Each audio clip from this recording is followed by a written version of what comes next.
you beautiful souls. Welcome to another Jupiter Thursdays Day of Expansion. I just wanted to say thank you so much for participating and watching the Instagram lives that I've been doing for the past couple weeks. It means a lot to me that you trust me with your journey. And again, I just wanted to state my intention with you. My intention with all of my videos and with the content that I've been creating is to help you navigate these times, navigate these chaotic times, and to not react and not allow these times to cripple you, but to empower you to use your own alchemical system that is your body and your mind and your energy to be the leaders that I know you're meant to be and to tap into your own intuitive powers. So these videos and the content that I create are meant to empower you and really to help you awaken and align to your soul's purpose. So I actually wanted to start this video with a card that I picked a couple days ago. I picked up Kim Kran's new Archetypes book, and I'm a huge fan of her. She channels her artwork, and I just thought that this card that I picked was so fitting, and I just wanted to share it because it's so related to what I want to talk about today. And I picked the Empty Room, and at first when I picked this, I was like, ugh, I don't want an empty room. But I just wanted to start this conversation off about how this empty room can actually serve us. The vortex, the abyss, the nothing. The empty room haunts us all. It is the universal and all too frequent feeling of lack, of wanting, of the craving to fill ourselves with something, anything. We too often attempt to remedy the discomfort of the empty room by any means necessary, leading us to a culture of more. Ironically, the empty room is filled to the brim with potential, yet we perceive it as not enough. The card is a cry for patience, for sitting within the barren walls of not knowing, for awaiting true vision and purpose before attaching to what we should do next to save our outward appearance. Be with the nothingness, be with the impatience.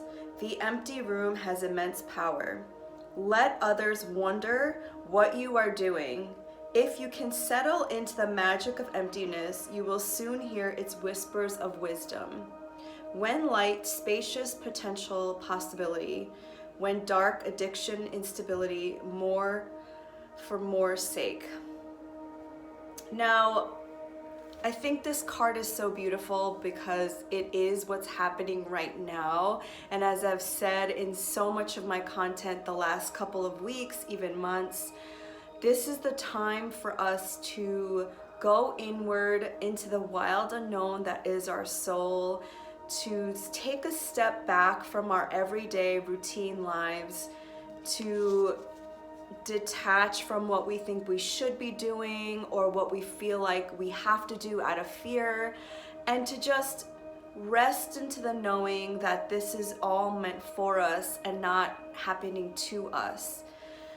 I just think that this time, if you choose to see it this way, a moment for us to rebuild. And just synchronistically with numerology, this is the 4-year and April happens to be the 4-month, and the 4th chakra is the heart chakra. And what's so magical about the heart chakra is that's the seat of our soul, and it kind of looks like almost like a star in the middle of the chakra, and the triangle that's pointing up is Shiva, and Shiva is the masculine energy. It's the energy that comes from our lower chakras, and the triangle that's pointing down is Shakti. That's our feminine energy, and that's the divine energy that's coming from our upper chakras. So it is this beautiful interplay of merging our human lower chakra power energy to our higher chakras of divinity and coming from source. And whenever I do Reiki on my clients, they love how it feels because they're in the higher chakras, but then also connecting with their lower chakras and feeling grounded and rooting into their own power. And that's where in the heart center, in the heart chakra, these two forces meet.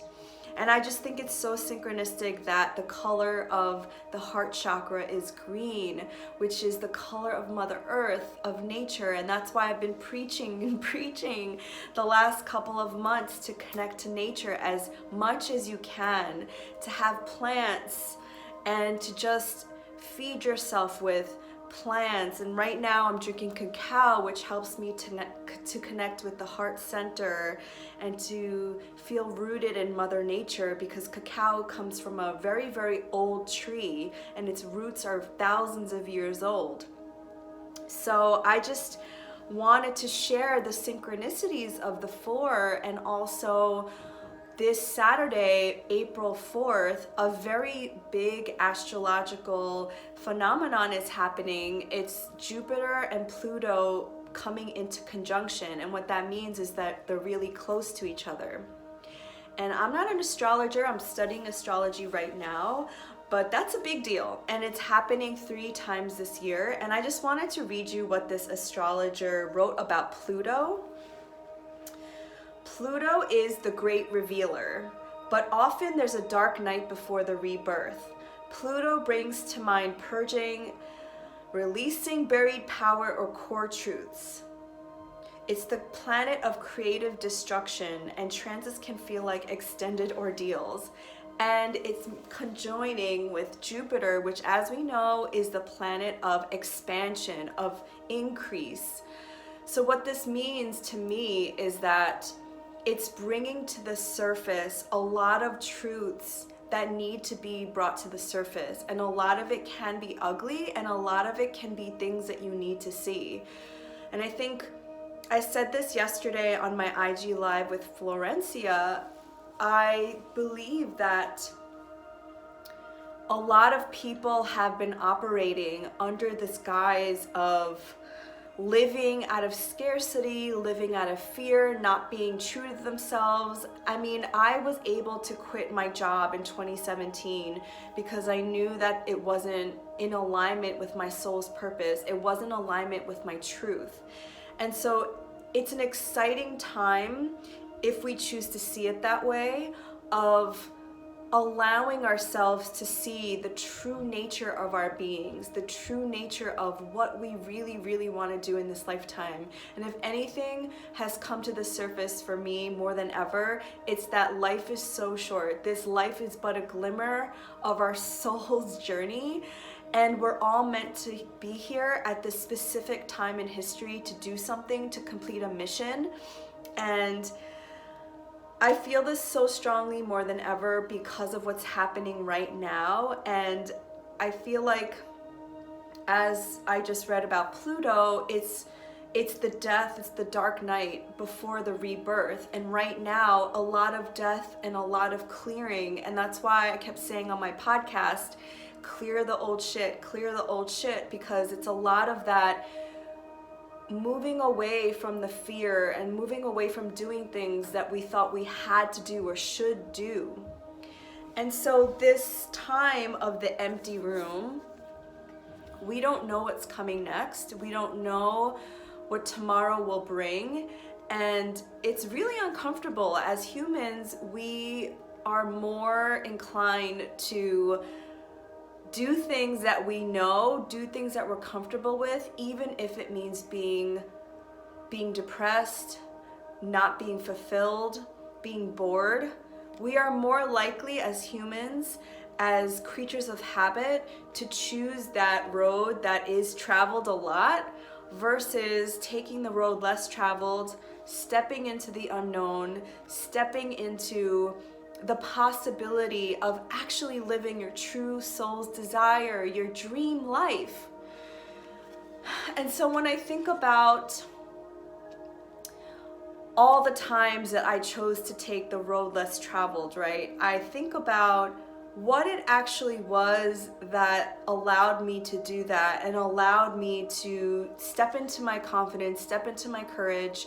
And a lot of the times when I would quit my job or get rid of my apartment or leave that relationship, there was no plan B. I didn't have plan A or B or C. I just jumped because I knew that if I didn't take that step, that I would continue to live in this cycle of comfort, but live in the cycle of comfort of not feeling fulfilled.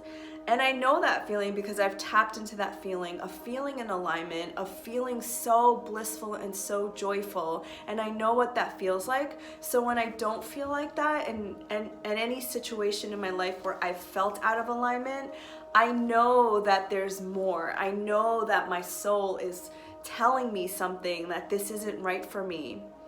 And I think the underlying feeling that I was trusting was that there was more, that I believed that there was a life beyond just waking up, going to work, grinding, go to sleep, repeat.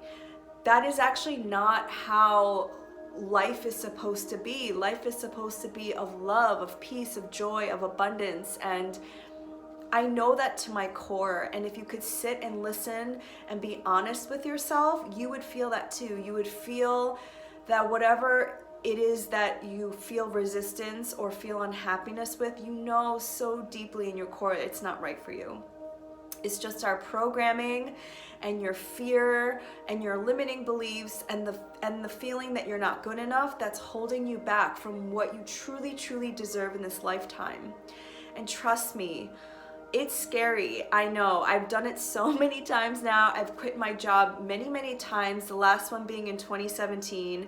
And I've gone through periods of time where I wanted to go back to a full-time job. And I've left relationships. I've moved across country. I've moved abroad. I've done things because I've had faith that the universe and God will catch me.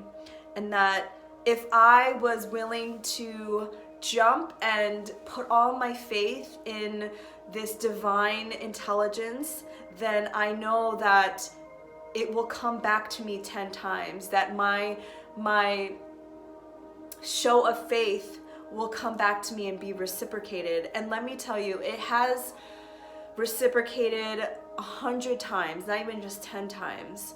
So I think right now is an opportunity for us to be more comfortable in this empty room, in this unknown space, the unknown space which is the present moment. And what I've noticed with all of this happening, being in quarantine, being stuck at home, not being able to do my normal routine, is that I've actually taken each moment of my life living in the present moment and not feeling like work or money or my career is controlling me, that I'm in control of my own energy, of my own day, of my own everything.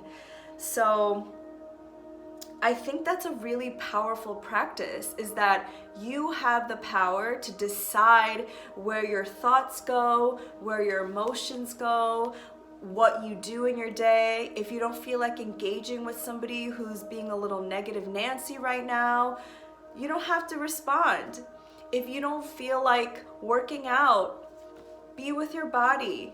You have control over yourself. If you feel like going for a walk and that's the only thing you do, go for that walk. If you can truly tap in and be in alignment with yourself, your soul knows what to do. And your soul is guiding your human self, your ego, into doing what it's meant to do. It knows. It's so intelligent. All your chakras are so intelligent. So I have a couple of journal prompts that I'll put in the notes here, but this is just an invitation for you to start asking yourself these deeper questions and just being more comfortable with this unknown space. Because let me tell you, if there's anything that I know for sure, I know that, and if you've listened to my last podcast episode, episode 77, that this is coming back. I don't know if it's in this form, but it is coming back, and this is just the beginning of this whole rebirth, of this rebuilding. And the 4-month is building a new foundation, and you don't want to build your foundation based on lies, based on betrayal to yourself, based on fear, based on scarcity. You want to build the foundation on love and abundance and something that you truly, truly, truly want to do. So here are the journal prompts. How can I just be? Just be. And our human instinct, our human mind will go to thoughts like, what is my to-do list? What do I have to do? After I listen to Laura, what do I have to, do to be productive? And as New Yorkers, we know that our default mode is productivity. So how can I just be? And how can I just sit with myself? And the only way you're going to get the messages and the downloads is stillness.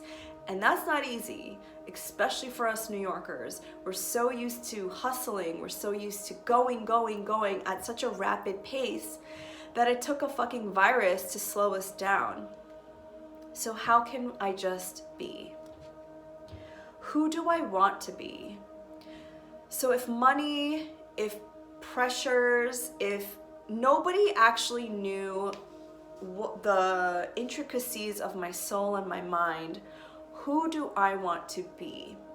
So when I would ask myself these questions right before I quit my job, I said that I want to be a leader. I want to be somebody who creates impact for people. I want to help people live their dream lives. I want to help people find their purpose.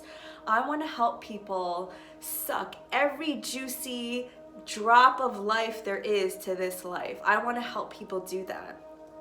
I want to be a source of light for people and comfort for people. So these are just things that would come into my mind, and then I would figure out the feelings of what that actually means and how to be that person every day. So who do I want to be? Next, what can I do to contribute to this world right now? And you don't have to be a millionaire, you don't have to donate money, but what in your own way, how can I contribute right now? So for me right now, the biggest thing that I can do is show up for my community and offer my knowledge of how I'm navigating through these times and how I've navigated through my spiritual awakening. And if anybody has been through a spiritual awakening before, they know that it's very much a dark night of the soul moment. It's very lonely, it's very confusing. And so I wanted to be that person that would help and handhold people during that journey, because it is scary, and when you're going through that, you're going to question a lot of things like, what am I doing on this planet? How am I supposed to do this? How am I supposed to show up as a leader?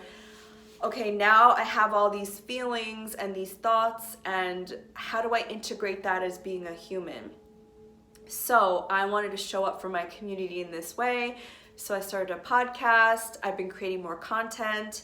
I've been interviewing people, I've been doing IG lives, and if you don't want to be that public, maybe you could ask a neighbor if they need help, ask an elderly person if you can go shopping for them, or an elderly person if they need IT support. I know I've been helping with my parents with technology a lot. Just call your friends, ask them if they need help, if they want to talk. It's how you can show up in your own way right now. How can I liberate myself from the past? And this is a big one, and this is the most important one, I think, is how can you liberate from your past? So our minds are lovely, lovely minds. It's almost like this ancient technology sometimes, because our mind is programmed for survival. And thank God, right? Because now we're all taking this seriously. Now we're all self-quarantining, and a little bit of fear and a little bit of survival is good. But when it gets in the way of our dreams is when we need to override the system. And so we're always operating in our memories, right? Our subconscious programming. So when we encounter something or when we're trying to do something new, our ego and our mind will tell us, don't do that, because it's protecting ourselves. And so we stay in the same pattern, thought patterns, emotional patterns, behavioral patterns, because it's set up that way for us to survive. So just ask yourself, you don't have to do anything right away, you don't have to take action, but this is just a thought to plant the seed in your mind. How can I liberate myself from the past?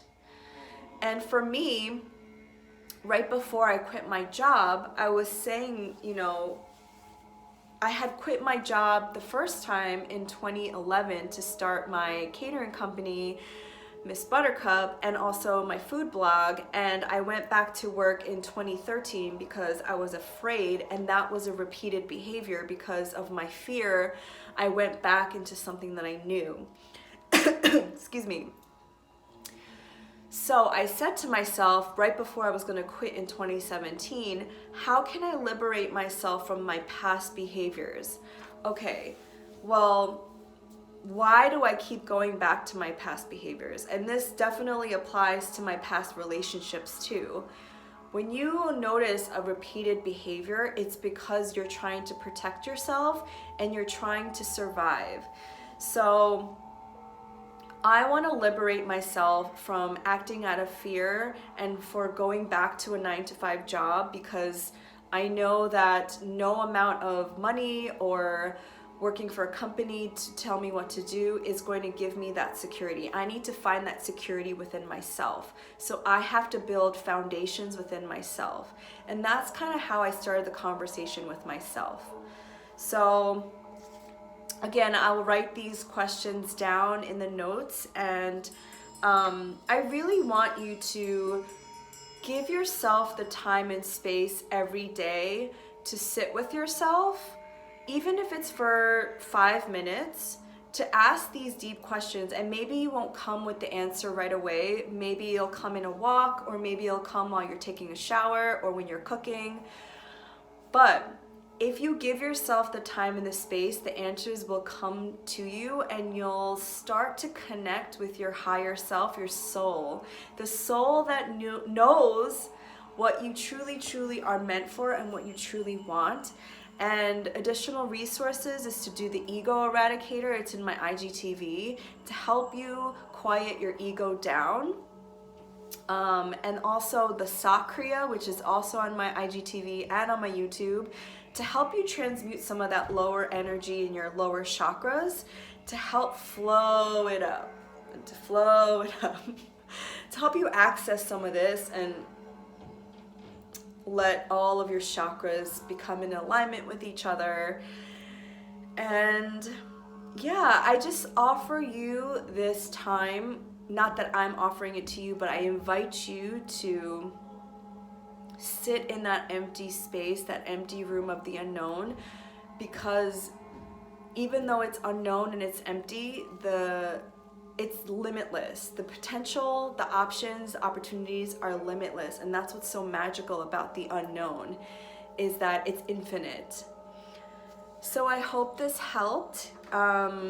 And I really, really, really send you love. And again, Saturday is April 4th. It's the Jupiter-Pluto conjunction. It's a very powerful portal, the 444 portal. And I recommend doing some sort of meditation on that day and some contemplation. Have a lovely day. Happy Jupiter Thursday. Sat Nam.